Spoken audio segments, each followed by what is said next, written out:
And we're all new at this. Okay, it's ready now. Yeah, I think one time with your wife, I forgot to hit the record button. That's happened before. Okay. All right, Scott, you want to just introduce yourself and your credentials? Sure. My name is Scott Mangle. As we discussed a little earlier, I live here in Carlisle. I've been doing martial arts as a whole for about 37 years. In fact, last week I just celebrated, it was my 37th anniversary. So I've been doing, at least some of these, and as we were discussing a little earlier, I kind of started in what we refer to as an external martial arts, so something that was very physically oriented.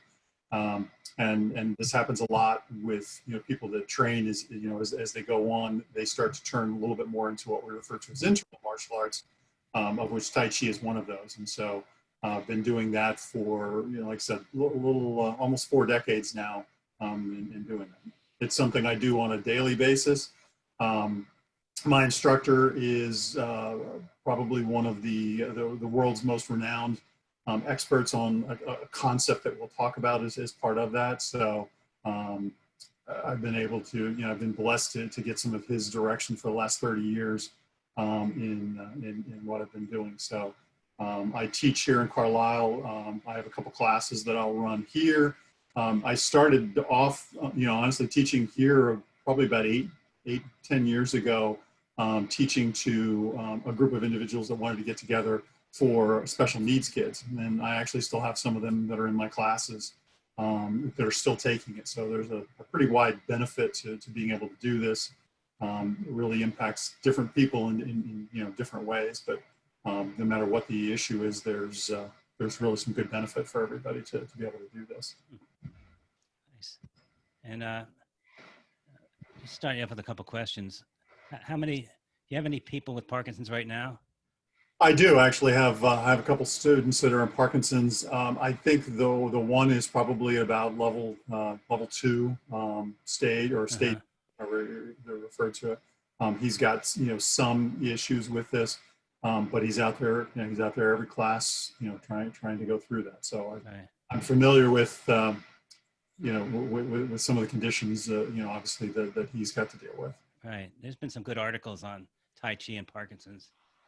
You usually get, probably about every 3 years, there's some major study that comes out to be able to give some insight to what they studied. And I think there was one released probably earlier this year or last year. I can't remember if it was at the Harvard study that just came out with this, but yeah, there's a couple different resources that you can actually get for that. Yeah, one of them I saw was they did a double blind, not a double blind, but 2 different groups. One had regular instruction and one had Tai Chi instruction. And they found that the Tai Chi instruction people did better, which is interesting. Mm-hmm. Have you seen that study or you've seen other studies? If it's the one I'm thinking about, that may have been the Harvard one where they did the comparison between one group did stretching, one group did I don't know if it was resistance training, right, and then the other group did Tai Chi, and yeah, they certainly found. And there's some good rationale behind why. And I could have told you that before they actually did the study. Why don't you go over that with our group? Some of that rationale.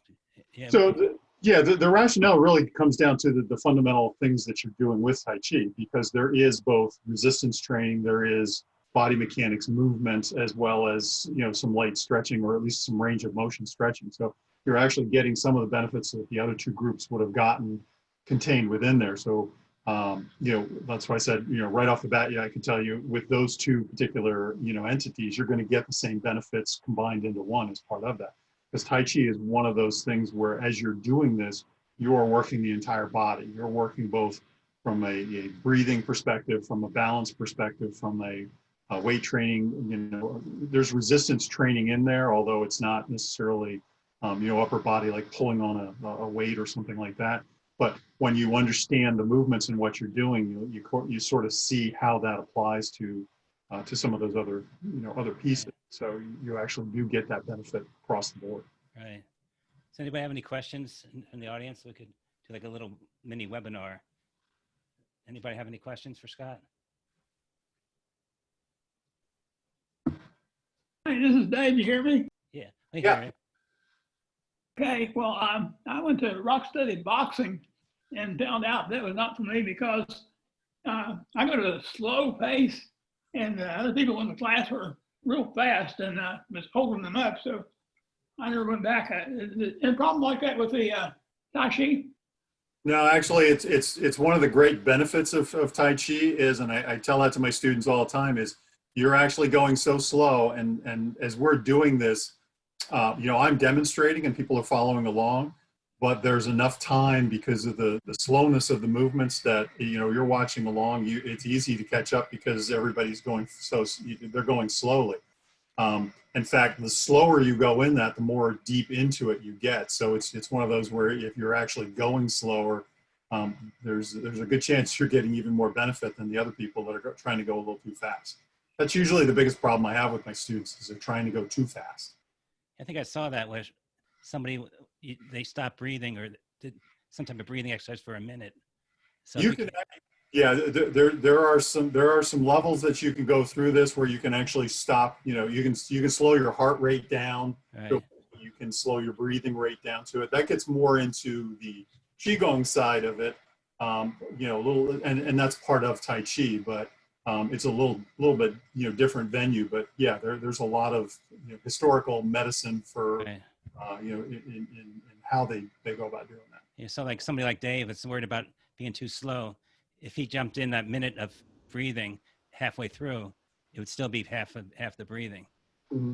He wouldn't really lose anything as far as No, and that's what I said. Even with the some of those basic introductory movements, they go slowly. Right.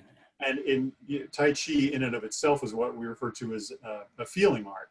And so your focus is inside you. In fact, I tell especially new students when they get there, don't worry about making a mistake or anything like that because no one is paying attention to you. Right. All students are paying attention to themselves. Right. So you're not demonstrating for anybody. You're really focusing on what you're doing as opposed to what they're doing. So your pace and your speed and everything is entirely up to you. Right. So somebody with Parkinson's should definitely check that out. And the earlier the better, it sounds like. Very much so, yeah, especially in those, like I said, in those earlier stages, because you can slow you can slow the decline down. You can start to improve your balance. It's one of the first things that we work on is balance. Right. In doing that. Good. So why don't you go over your history of your jobs up until today? Like, how did you start out as a teacher, Tai Chi teacher? So for the most part, like I said, early on, it was pretty much just me learning and doing for myself. And then I started to get friends and acquaintances that wanted to learn something that I was doing. And so that became more, Kung Fu or some of the more, external. I started to do interpersonal instruction. So just more one-on-one as part of that. I started doing sort of formal group teaching pretty much at the request of somebody who knew what I did and said, "Hey, would you be willing to do this for a group?" And they had both a special needs group of kids that they wanted to get encouraged in doing this, but for their parents and for everything else. And so word just kind of spread to both that group as well as people within their community, and they started just sort of coming. I have friends that take, the classes here at the YMCA in Carlisle. They offer, a program there. So some of them started to come out to the classes that I was holding there in the park too. There is an annual, what we refer to as Tai Chi Day, which is the fourth Saturday in April every year, where the world goes through and does Tai Chi every hour as the time zones move. And so they asked me to come and start, participating in that program, and that just, got a few more folks engaged in this and started doing this. And we get people that just sort of walk up while we're in the park and want to know what's going on, and so they'll come out and they'll try to and do that. So you sort of started out doing it for yourself, and then you started extending it to people that ask you to help them out. Yeah, exactly. That's good. And what age do you think this would be good for? So it's kind of to our earlier conversation is from a Chinese perspective and sort of how they've educated, there, especially as a family art, meaning, something that they've passed down from generation to generation. They start them very early. Mm-hmm. But it is kind of funny when you talk to anybody who started that early, they always hated it when they were younger. Right. Usually they'll start them around 4. I don't recommend anybody start it until they're in their 20s and 30s, because Right. there's sort of a mental aspect of this that you really want to grasp first, so that you kind of get through that. Oh, I don't want to do this. It's too slow. I had one student who was also trying to take Taekwondo at the same time. And we kept trying to slow her down, and she keeps going, but my Taekwondo teacher says I have to go faster. I have to go faster. So you want to kind of get that diametric viewpoint, pulled away first. So yeah, I mean, I recommend, adults start this, because I think their brain needs to slow down a little bit. They're not doing that. I'm in my teens, I'm trying to go as fast as possible. Pretty much any age can start it. I just think people appreciate it in their 30s and 40s more than they appreciate it in their teens and their 20s. So the more maturity you have, the better you deal with it. Sure. Makes sense. As life's little, the one part that you get out of this is that, that sort of calming and stress-free environment. You don't have quite as much stress, when you're in your teens and your 20s. I mean, you're just getting started with family and all that kind of stuff. So as life experiences, increase, so does your responsibility, and that's probably when people they need to slow down and relax. Anybody have any more questions? Nothing. Okay. So you take somebody with just diagnosed with Parkinson's. Have you seen anything over your time teaching people like that they've actually improved? Because in the first couple of years, you don't usually have much symptoms. And part of it depends on, again, at what stage, and what level that diagnosis has come into. But, as I said, the first thing we stress, and I tell everybody, on their very first session, relax. And so you're sort of, relaxing the body. And part of what we do in those opening exercises is really around getting the body relaxed. That whole opening sequence that we'll do, if we have a class that's, say, an hour long, probably about the first half an hour, it's about relaxing and preparing the body to be able to do that. Mm-hmm. The benefit that you're getting out of there right away is the muscles are a little looser, they become a little more flexible, your tendons are more relaxed, your balance is increased, because we do that. So you get some of that immediate benefit. You also get the benefit of just relaxed breathing. There's a coordination of your breathing that goes on with each of these exercises, especially as you're doing sort of the forms. So you get sort of that internal stimulation, for there. So you're getting some of that immediate benefit, even during the opening, relaxation portion of it. So again, if we have that class of about an hour, we spend about the first half an hour doing those energy building or relaxing exercises that we do. And then the second half of the class we'll do, and my class we do 3 separate forms. They're coincidentally numbered, so you get the perspective of how many moves there are. We'll do a 16 form, which is a very short form. Then we do a 24 form, and then we'll do a 42 form. Again, each one constituting the number of movements. The level of complexity of the form obviously goes up. The 16 is very simple. The 24 is a little more complicated. The 42 is even more complicated. So anybody can dive right in for the 16. It's the first one you learn, and I tell people as they're getting started, you take about 1 week for each movement. So a 16 movement form, 4 months, you should have that one pretty well done. So everybody can learn 1 move a week. Right. It's not that hard. There's no, I kid with everybody, there's no test at the end. No, I'm not going to come over and critique unless you ask me to. It's really just about relaxing and feeling, the different changes that will go on inside your body as you're doing some of these exercises and some of these forms. It's really, for me, it's very inspiring when somebody starts to get that.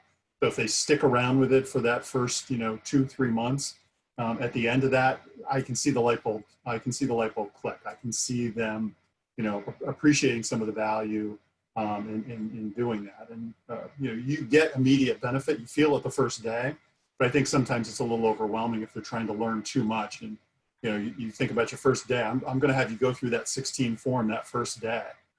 You just did 16 movements, but you have no idea what you just did. You're not going to remember anything after that. And that's one of the reasons why we started the YouTube channel, so that people could go back and review it later on too. Have you ever had somebody that you've had for maybe 10 years that you've worked with them? I'm trying to think. So my oldest student, at least that's currently a student, has been with me for about 8 or 9 years. And have they improved? Oh, very much so. Yeah. It's kind of nice, and I haven't formally put him on the spot with this, but me going out to the park in the morning, there's occasionally there's been 1 or 2 mornings where I've had something that I needed to do at home, and I was worried that I was going to be able to get out of the house in enough time, and just he literally could teach the class, and he's I do this every day, every week. So when we've gone away on vacations, he's actually led the class, at least going through the initial parts of the class, and he can run through all of the different forms. Now, if somebody asks him a really technical question about it, I'm not sure if he'd go really deep, but he could certainly answer it. Right. So if it's somebody with Parkinson's that's with you for 5 years, they would probably see improvement also. Oh, you would definitely see it. Like I said, you would see improvement. You would see some immediate benefit. Your improvement on your balance and all that kind of stuff. Yeah, you would start to see that, very, very, very shortly. And so, everybody's level is. But I've watched some of the students in trying to, one of the exercises we do at the very beginning of classes is and there's a form called, golden pheasant stands on one leg. And so you actually lift your leg up as part of that. And so you've got to have the ability to stand on the one leg and hold it up there. I do those exercises at the very beginning of class, and that gives them the ability right away to test how well they've improved, because we're holding that knee up there for, some mornings I'll keep it up there for 10, 15 seconds as far as that goes, so they really get some of the feeling. And so they'll get that benefit, pretty much right away. Right. It's nice. So let's say somebody with Parkinson's has an ability of, let's say, 10, and somebody else has a 10, but they're completely normal. The Parkinson's patient at least go up to 12 or so, and even though the other one's going to get up to higher than that, you still pays off. Even if your Parkinson's gets worse, you're still better off than not doing anything. Absolutely, and that's one of the benefits. And for anybody, I will say, is being out there and only doing some of the exercises, or being out there and only being able to go so far with it, is better than not being out there. Right. So no matter how much you decline, you still going to be better taking that course. And I tell everybody that, this is something, like I said, I do this on a daily basis myself. I try and take 1 day a week off. Usually it's just, I may want to sleep in, or there's something going on. So I do it about 7 or 8 times a week, because I'm also teaching, and I'm also doing it during the classes that I'm teaching. But I can tell you, all the time, if there's a chance I'm going to get sick, it's going to happen when I don't do this. Right. That ability for me to fight off any kind of illness or any kind of malady comes really based on my doing this. And so I can relate that to everybody, that you get this benefit all the time. And if you stop doing this, this is when some of the bad things, or at least the declines, are going to happen. You keep doing this, your declines are going to at least slow. Right. And how long has this been going on with the link between Parkinson's and Tai Chi?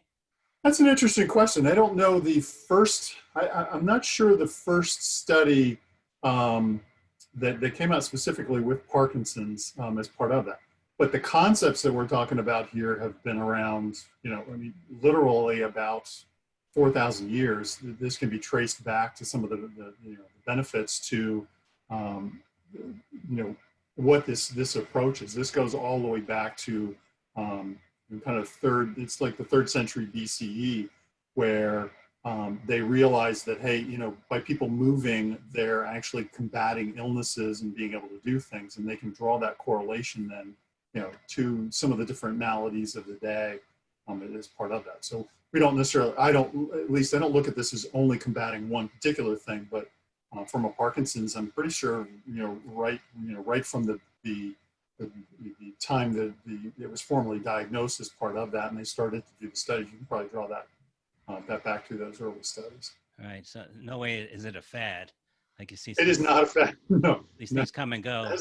That's the good thing. It's gotten a lot more popularity in the last 100 years, just because of the nature of it. Prior to about 1929, it was held as sort of a family secret, and so fathers taught their sons and propagated it there within the family. And you'll see that with they refer to it as family names. So you've heard Yang style or Chen style are styles of Tai Chi. That was because that was the family that it was actually taught in. They didn't teach it to outsiders. They kept it within us. Right. It started in about 1929 where it was opened up to the public, where China wanted to get some of this benefit out to a wider audience. So they simplified it and made it a little bit more of like, what you see in the parks today, where it's a very simplified form that everybody can do. So yeah, popularity then, took off there. And there's probably about 400, 500 million people worldwide that do this today. But yeah, fad, I would definitely say Right. it is not. And does this, trying to think, so people that may not be happy with rock steady boxing, like Dave said, or people that just don't click with certain things, they should definitely try Tai Chi. Let's try it. And even if those things do click, there's no downside to also doing this. So you're going to get that benefit, no matter what, as part of this. So it isn't just I'm looking for only one thing to do. So Right. what should I do? Get it done. I do, I ride the exercise bicycle. I do a bunch of different things, but this is my primary. If I only had one thing to do, this is what I would do. Right. And is it used at all for protection? Like you hear about Kung Fu and. Yeah, that's actually one of the, there's kind of 4 different levels that you can look at this for. There's the sort of the public park Tai Chi, and that's, basic exercise is part of it, you get the benefit out of it. There's a competition level for this. And so you'll see, people actually can go and compete and get trophies and all that kind of stuff. So if you're looking for that instantaneous reward, there is a self-defense component to this. And the last 2 are pretty much my style and my approach with this is I teach it as a self-defense, not because I want somebody to go out and be able to use it, but I teach it so that you understand what the movement means. It's not just a moving my hand across the body. It's here's what this move originally started off at, so people can visualize as part of this. So you have that self-defense, and then you have that sort of deeper, physiological change of the body that you can do, and that's a very deep subject that could take days to kind of discuss. That gets you really deep into what's going on inside the body as you do this and all that. And it's way more in depth than for this conversation. But Right. Those are the 4 primary levels. And yes, but this came from an actual martial art, and they learned it this way so that they could understand what was going on in the body. Right. Anybody have any questions yet for Scott? Anything? No, I wish you would try it again, Warren. Because he tried it, but it didn't work with his time. And then I think I did it maybe 3 times, I think. Yeah. And it's amazing. You think you're not doing much, but for some reason when you leave, you feel like you moved muscles that you didn't know you were moving, because you're actually thinking about how you move this part to this part to this part, and you don't even think about it. And it's actually one of the characteristics and one of the things that people don't understand about Tai Chi is when you're doing the form, when you're doing these movements, you are actually moving every muscle in your body. Yeah. Not just, oh, my arm moves here. Right. Everything from the bottom of your feet all the way up to your head as part of this. And it's why that opening set of exercises I do, we start from the top and we work our way down to make sure everything is nice and relaxed and loosened up as part of that. Right. And I saw the benefit of the balance part, because people think, oh, martial arts, they're kicking, they're jumping, and this you could just be standing and do one move and basically kind of hold your balance and push a person with just one move if Sure. you're doing it all properly. And that's one of the, like I said, one of the reasons why when I teach the movement, I want someone to understand what this movement means, because it helps them to visualize. And I think, really, I think it helps them do it better. If they're visualizing why their hand moves a certain way, not that they're going to go out and actually apply it, but if they understand it, then their mind is in the movement. Right. The things I'm teaching with my students now is a sword form. And so, you want to take this from the martial arts perspective. There are Tai Chi fans, there are Tai Chi rulers, which is pretty much a wooden stick that's about this long that you practice and thing. There's Tai Chi ball, there's Tai Chi staff and stick as part of this. But you've seen the long straight swords, and my students wanted to learn one of those. And sometimes you have to change it up a little bit just to challenge their mind a little bit. So and that's exactly what I tell them is as you're doing this, your mind has got to be in this part of the sword. It can't be here. It can't be, sort of floating around. So you get some of that mental balancing or that mental centering of that by focusing on what you're doing. Right. And I think I kind of like the fact that it kind of coordinates a little with meditation in a way, where you have to meditate because you have to think about the moves and everything, which kind of jumps into meditation. Because I've always was hoping that Warren would get into either yoga or meditation for that calm effect. So one of the things they refer to as Tai Chi is moving meditation, and you're right. Your focus and you're relaxing. Because your focus is inside you. It's not worrying about, oh, there's people watching me, or oh, there's a squirrel in the tree or something like that. Your attention is inside. You do get that the same thing that you get with meditation. And quite frankly, you're getting some of the basic stuff that you get if you understand where yoga came from and how it influenced the Chinese martial arts. There is an evolution there. India brought one of their monks came to China with basic yoga movements that ended up then becoming some of the Qigong movements that we do. So there's a nice evolutionary path there. The yoga that they practice today isn't exactly what, where it started in doing that, but you get a lot of that same benefit in doing that. And because you're moving and you're thinking about what's going on inside your body, Right. That's where you get that meditative thing. One of my students, when he first started watching me, and I used to work out in the YMCA gymnasium. So that's really when I moved to Carlisle, that's where I first went. Is I just went into the gymnasium because it's nice and wide open and everything. And there was a time when it's a cute little story, but there was a time when it must have been raining outside, and so they brought the daycare center kids inside.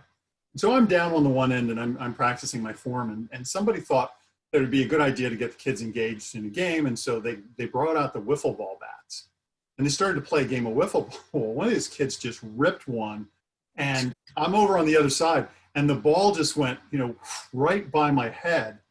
And I'm so into what I was doing, I sensed that it was coming, but it wasn't going to hit me. So I didn't really care and kind of moving through there.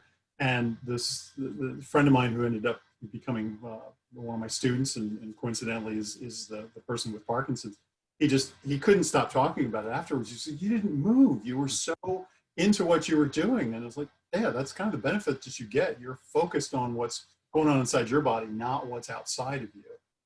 So you're really kind of driving to that meditative state and sort of shutting out what's going on in the outside world. Right.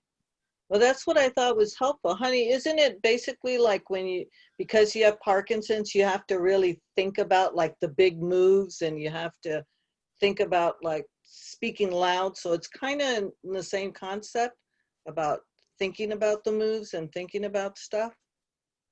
Do you know what I'm saying in a way? Are you awake? I'm awake. He's quiet. See him moving.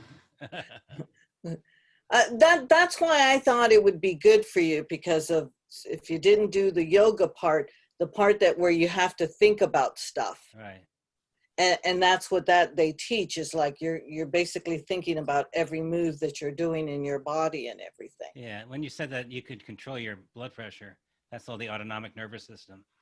That's a big problem with Parkinson's. Mm-hmm. You lose control of that. and you end up getting real high blood pressure, real low. You pass out. So it's definitely can be helpful. Mhm. Scott, this is Sandra, and I apologize. I was a few minutes late, so you might have already said this.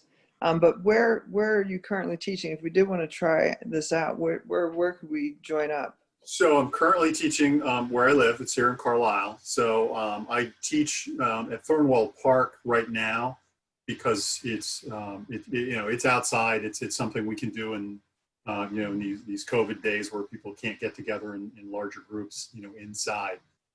So I teach a couple mornings a week. The class is early. It's 7 to 8 a.m. On Mondays and Wednesdays.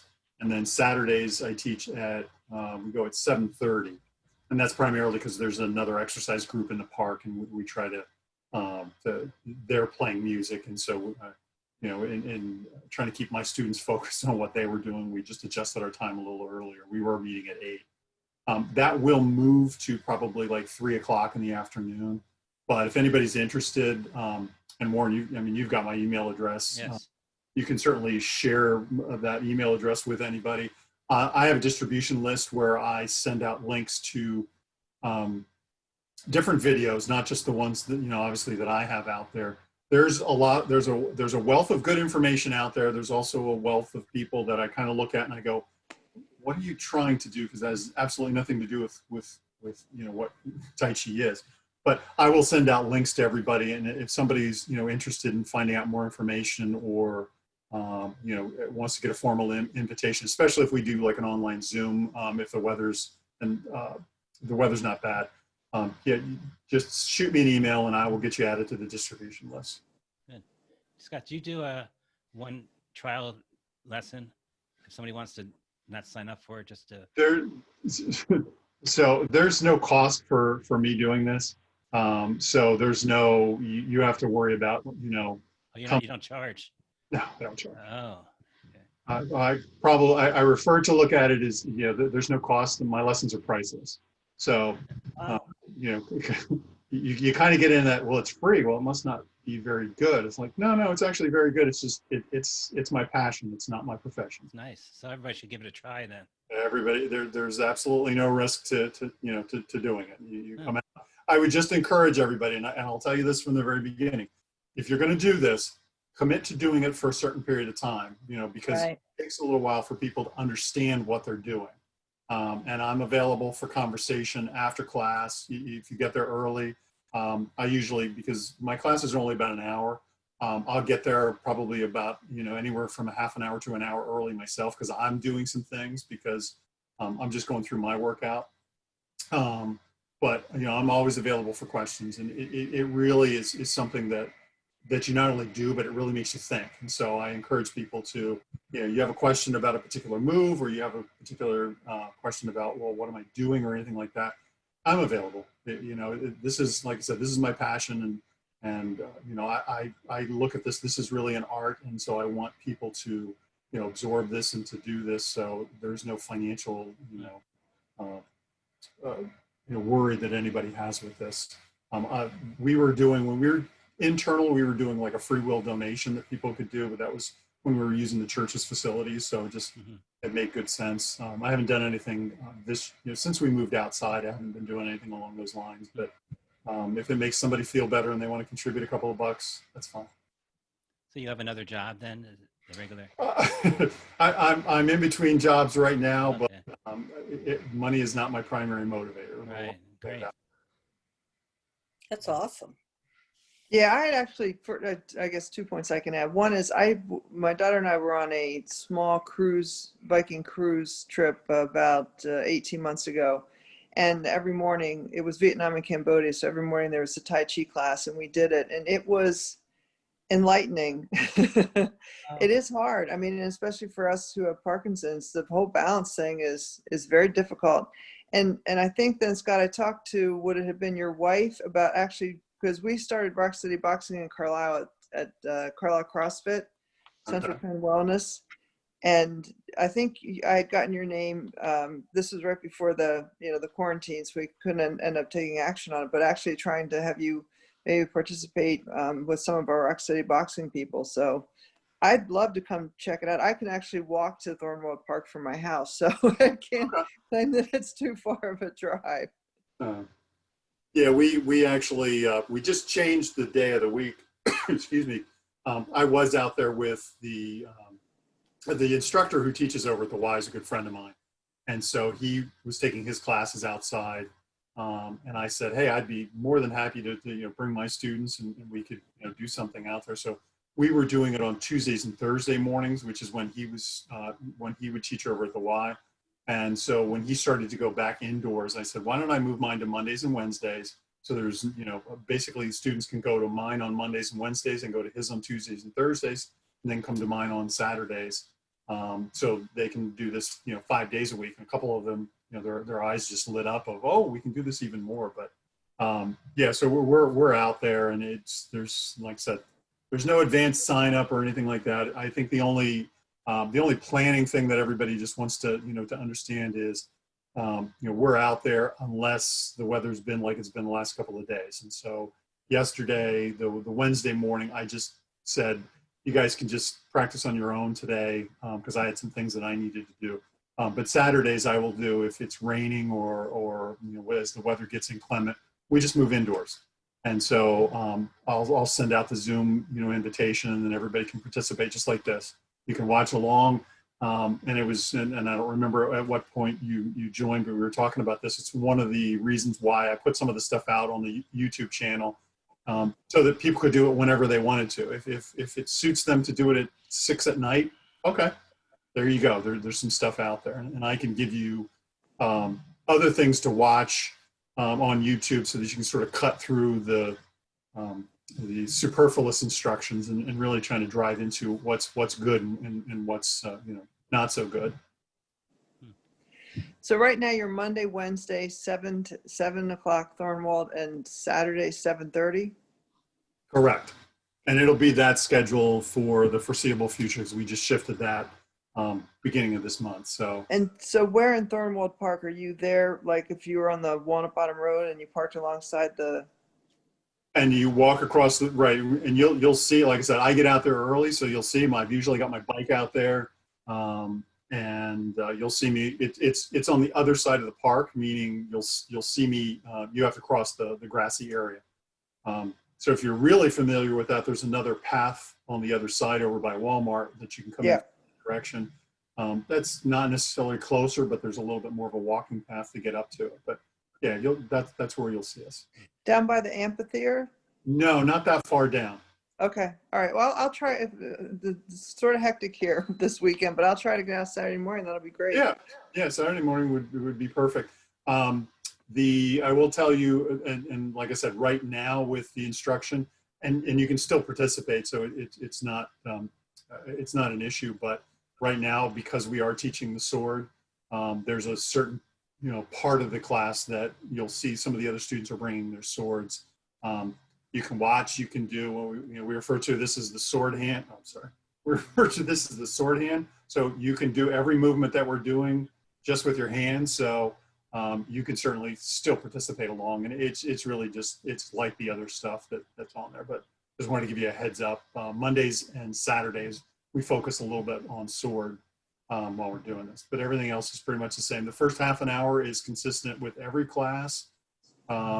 We'll do what's referred to as Qigong in the beginning. And so that's that energy building, muscle relaxing, exercise that we'll do at the very beginning. And then we'll move into some actual form work. Great. So Scott, I see that your posture is really good. Is that from doing the Tai Chi? Oh, I think so.